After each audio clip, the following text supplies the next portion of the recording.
How you doing there? Welcome back to Babylon Talmud. Today we said Daf Chafei, Daf 25 of Masechta Nazir, friends. Well, Daf 25 of Masechta Nazir. So we talk about the sugya of when a fellow had set aside money for the Nazirus, and then it's irrelevant. We said that if a wife sets aside money for her korbanos for the Nazirus, but then the husband is made for the neder, so then what do you do with the money? So we said if it's just a lump sum, so then you use it for the kayetz mizbeach, right? For these korbanos, for when there's nothing else on the mizbeach, so that there should always be sacrifices on an offering on the mizbeach. So that is the focus of our daf today. So we're going to start all the way at the bottom of Chav Daled on the base, last line of the page. So if you have this unspecified lump sum money, so then it goes to nedava for the kayetz mizbeach. In fact, the Gemara at the top of Chafei Amud Aleph. But how could we just use all of this money for the kayetz mizbeach? After all, part of that money is for a korban chatos, and we said the other day that that the money for the korban chatos, or we said yesterday, the money for the korban chatos, you have to take to the Dead Sea and throw it in. You can't do anything with it. So how could we be using it for the kayetz mizbeach? Rabbi Yochanan alochi bin Nazir. Rabbi Yochanan says it's halacha l'Moshe miSinai by a Nazir that in this situation when you have all this money, that's a lump sum, you could use it for the kayetz mizbeach, even though part of it is, there's some chatas mixed in there. Rish Lakish takes a different route, and he says it's a posuk. The posuk says, the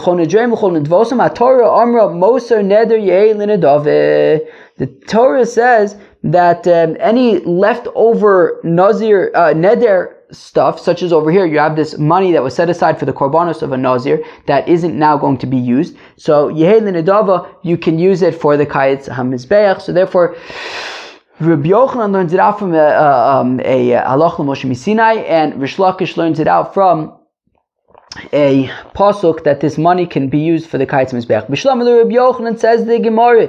I understand Rabbi Yochanan's opinion that it's halacha l'Moshe miSinai damalachi binazir amtu la'achi sesumin in mifarashin lo. That is why when we have a lump sum, it can all be used for the kayetz mizbeach. But when they are, but if the money is specified.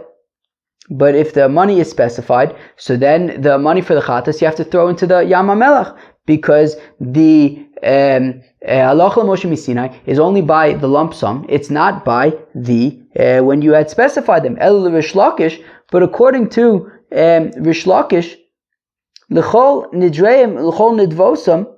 But according to Rish Lakish, who learns that from the pasuk of l'chol nidreim l'chol nidvosam, that he says that any mosar of a neder, it could be a nedava, ma'ir yisasumin afilim meforashin. So what's the difference between if they are specified or not? Even if they are, say the same thing, right? The Gzeres HaKosav applies to everything. That if you have leftover neders, whether it's a lump sum, whether it's specified, you should be able to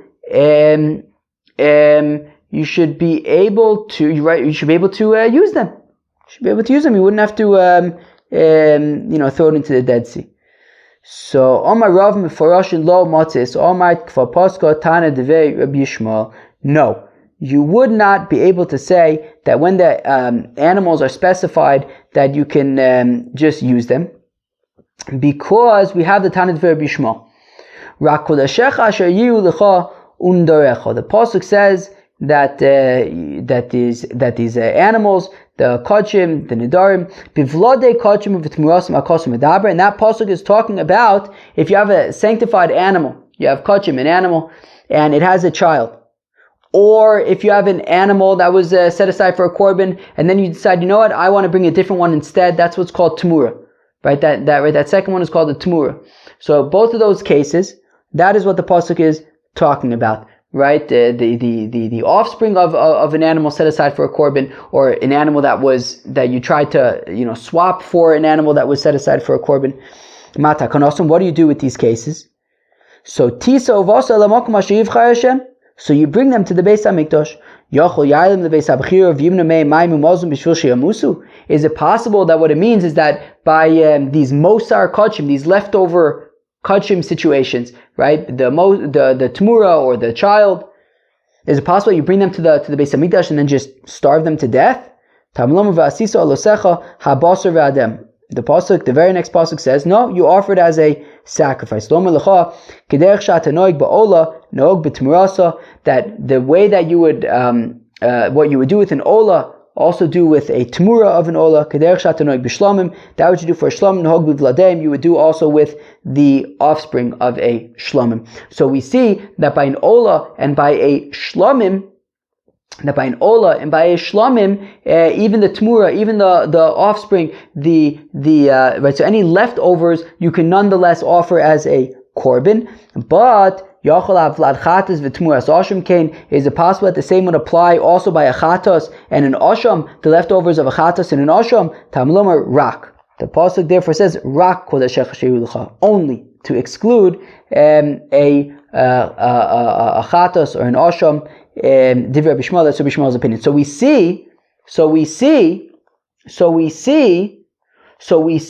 that these leftovers by shlamim, by an ola, can be offered, but not by a chatas or an asham. So therefore, certainly when these animals are specified, the ola, the chatas, the shlamim, so only the ola and the shlamim would be able to be offered, but not the chatas. And therefore, according to Rish Lakish, who says it's exeris hakosov based on if the money has been specified or not, who says that it's exeris hakosov that when there's the leftovers neders, then you can offer them to the kaitz mizbeach. That would not apply to when the money's been specified or when the animal's been specified, because we have this exeris hakosov to say that once they've been specified, it would only apply. You'd only be able to offer the leftovers. You'd only be able to offer for the ola and the shlamim, not for the chatos.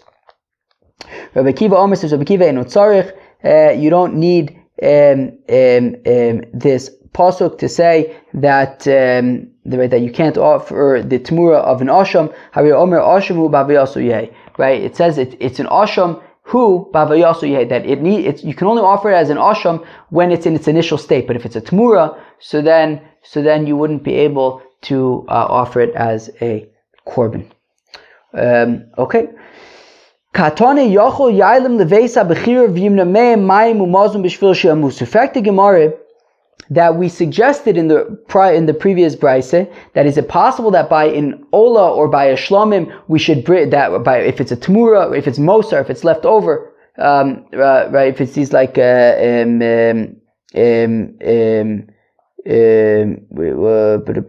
me see something. Do